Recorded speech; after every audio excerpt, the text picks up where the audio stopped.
शारदीय नवरात्र प्रारंभ। प्रथम दिन नवरात्र के मां शैलपुत्री के रूप में करें मां विंध्यवासिनी के दर्शन। मंगला आरती के साथ ही विंध्याचल धाम में नवरात्र मेला प्रारंभ। खबर मिर्जापुर से है। आदिशक्ति जगदम्बा का परम धाम विंध्याचल धाम केवल एक तीर्थ ही नहीं बल्कि प्रमुख शक्तिपीठ भी है। वर्ष में पड़ने वाले नवरात्र में लगने वाले विशाल मेले में दूर दूर से भक्त मां के दर्शन के लिए यहाँ आते हैं। रविवार को उदया तिथि में शारदीय नवरात्र भोर की मंगला आरती से प्रारंभ हो गया। नवरात्र में आदिशक्ति के 9 रूपों की आराधना की जाती है। पहले दिन हिमालय की पुत्री पार्वती अर्थात मां शैलपुत्री के रूप में आदिशक्ति की सविधि पूजन अर्चन करने का विधान है। प्रत्येक प्राणी को सद्मार्ग पर प्रेरित करने वाली मां का यह स्वरूप सभी के लिए वंदनीय है। विंध्य पर्वत और पापनाशिनी मां गंगा के संगम तट पर विराजमान मां विंध्यवासिनी शैलपुत्री के रूप में दर्शन देकर अपने सभी भक्तों का कष्ट दूर करती हैं। नवरात्र के पहले दिन श्रद्धालुओं ने पूरी श्रद्धा के साथ मां आदिशक्ति मां विंध्यवासिनी का दर्शन पूजन किया। घंटी घड़ियालों से पूरा विंध्य क्षेत्र गुंजायमान रहा। अनादिकाल से भक्तों के आस्था के केंद्र बने विंध्य पर्वत और पतित पावनी मां भागीरथी के संगम तट पर श्रीयंत्र पर विराजमान मां विंध्यवासिनी का प्रथम दिन शैलपुत्री के रूप में पूजन व अर्चन किया जाता है। शैल का अर्थ पहाड़ होता है। कथाओं के अनुसार पार्वती पहाड़ों के राजा हिमालय की पुत्री थी। पर्वतराज हिमालय की पुत्री को शैलपुत्री भी कहा जाता है। उनकी हाथ में त्रिशूल और दूसरे हाथ में कमल का फूल होता है। भारत के मानक समय के लिए विंदु के रूप में स्थापित विंध्य क्षेत्र में मां को विंदु वासिनी अर्थात विंध्यवासिनी के नाम से भक्तों के कष्ट को दूर करने वाला माना जाता है। प्रत्येक प्राणी को सद्मार्ग पर प्रेरित करने वाली मां शैलपुत्री सभी के लिए आराध्य है। घर के हिसार कोण में कलश स्थापना के साथ ही माता के भक्त साधना में जुट गए हैं। 8 दिन मां दुर्गा मन वचन कर्म सहित इस शरीर के 9 द्वारों से मां सभी भक्तों की मनोकामना पूर्ण करती है। भक्त को जिस जिस वस्तुओं की जरूरत होती है वह सभी माता रानी प्रदान करती है। विद्वान आचार्य बताते हैं कि समूचे ब्रह्मांड में इससे आज के दिन साधक के मूलाधार चक्र का जागरण होता है। सिद्धपीठ में देश के कोने कोने से ही नहीं बल्कि विदेशों से आने वाले भक्त मां का दर्शन पाकर निहाल होते हैं। दर्शन के लिए लंबी लंबी कतारों में लगे भक्त मां का जयकारा लगाते रहते हैं।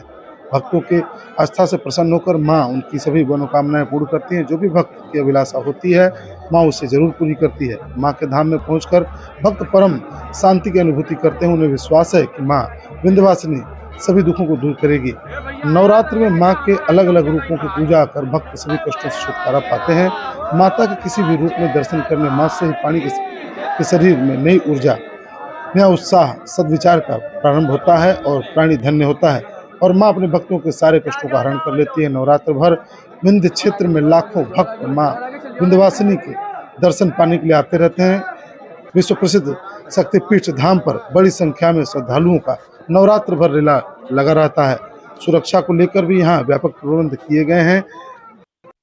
पुलिसकर्मियों की पर्याप्त ड्यूटी लगाई गई है ताकि सुचारू रूप से यहाँ लोग दर्शन कर पाएँ, भीड़ न होने पाए। विंध्य कॉरिडोर के निर्माण के बाद यहाँ पर्याप्त मात्रा में जगह हो गई है जिससे श्रद्धालुओं को काफ़ी राहत मिलती है और श्रद्धालु दर्शन करते हैं। माता के जयकारे लगाते हुए श्रद्धालु विंध्यवासिनी धाम पहुँच रहे हैं और माँ के दर्शन कर अपनी मुरादें और अपनी मन्नतों को पूरा कर रहे हैं। आप भी नवरात्र के प्रथम दिन मां शैलपुत्री के रूप में दर्शन करें मां विंध्यवासिनी शक्तिपीठ माता।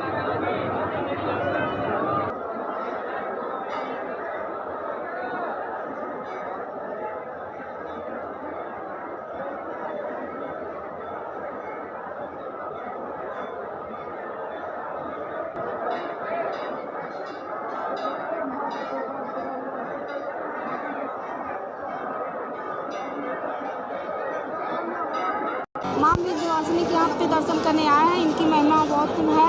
ये यहाँ मिर्जापुर की बहुत फेमस देवी है और यहाँ दर्शन करके बहुत अच्छा लगा। हम लोग हर मंगलवार को यहाँ पर दर्शन करने आते हैं और यही मिर्जापुर के ही हैं। और यहाँ पहले की मंदिर में बहुत अच्छी व्यवस्था हो गई है। यहाँ पुलिस प्रशासन भी बहुत अच्छी देखभाल कर रही है सबको और यहाँ पर दर्शन करके बहुत मन को शांति मिलती है। आप विंध्यवासिनी के दर्शन के लिए आए हैं, बहुत अच्छा लगा। यहाँ आने के बाद यहाँ की सुविधा दे करके हम लोग बहुत अपने आप को प्रसन्न महसूस कर रहे हैं। जितने दर्शक हमारे साथ श्रद्धालु आए हैं सब माँ का दर्शन अच्छा से किए हैं। यहाँ की व्यवस्था इतना बढ़िया सुचारू रूप से चला है कि प्रशासन का देखकर मिजाज बहुत खुश है। क्या कहेंगे माँ के बारे में? माँ के बारे में यही कहेंगे कि इतनी यहाँ पर चमत्कार हुआ है माँ का कि अद्भुत लग रहा है यहाँ दृश्य आने के बाद। बहुत प्रसन्न हुए हम लोग आकर के। आज माता विंध्यवासिनी के दरबार में भक्त माता के नवरात्र के पहले स्वरूप शैलपुत्री स्वरूप के दर्शन पूजन कर रहे हैं। आज की पूजा आराधना में कुछ विशेष बातों का ध्यान रख करके अगर पूजा की जाए तो माँ अति प्रसन्न होती है। आज माँ की पूजा में जहाँ तक रंगों का सवाल है तो आज बता दें माता का प्रिय रंग पीला है। आज साधकों को चाहिए कि पीले रंग के वस्त्र को धारण करके भगवती की पूजा आराधना करें, माँ अति प्रसन्न होंगी। वहीं तक जहाँ माँ के पुष्प अर्पित करने का सवाल है तो आज माँ को जो है अपराजिता पुष्प और कमल पुष्प अर्पित करने से माँ अति प्रसन्न होती है। और इसके साथ ही आज भगवती को भोग प्रसाद में जो है माँ को जो है गाय के दूध से निर्मित पकवान अर्पित करने से माँ अति प्रसन्न होती है। माँ के श्री चरणों में गाय के घृत को अर्पण करने से भी माँ अति प्रसन्न होती है। जहाँ तक मंत्रों का सवाल है तो आपको बता दें आज मंत्र ओम ऐं ह्रीं क्लीं चामुंडाय विच्चे, इस मंत्र के साथ भगवती की जप करनी चाहिए और पूजा करनी चाहिए, माँ अति प्रसन्न होती है। जहाँ तक इस वर्ष के नवरात्र का सवाल है तो बता दें इस बार का नवरात्र विशेष है और माता के जो है आगमन का जो सवारी है वो जो है आपको इस बार हाथी होने वाला है। शास्त्रों में कहा गया है शशि सूर्य गजारूढ़े शनि भौमे तुरंग में गुरः शुक्रो च डोलायाम बुद्धे नौका प्रकृतिता। तो ये आप देखिए अब इस बार की नवरात्रि रविवार से प्रारंभ हो रही है, इसलिए माता के आगमन की सवारी जो है वो हाथी है और ये शुभ संकेत देने वाली है। ये वर्षा अधिक होने के संकेत देती है जिससे आपको धन धान्य की वृद्धि होगी और माता अन्नपूर्णा की कृपा आशीर्वाद को हम सब प्राप्त करेंगे। तो इसलिए इस वर्ष की नवरात्रि विशेष है और इस विशेष अवसर पर माता विंध्यवासिनी का दरबार हो, जो त्रिकोण शक्ति का सिद्धि प्रदायक ये दरबार हो, तो क्या कहना है। माता विंध्यवासिनी के दरबार में आइए और इन्हीं विधियों के साथ आज माता के पूजन कीजिए और माता रानी के कृपा आशीर्वाद से अपनी संपूर्ण मनोकामनाओं को पूर्ण कीजिए। यम यम चिंतयते कामम तम तम प्राप्नोत निश्चितम। जय मां विंध्यवासिनी।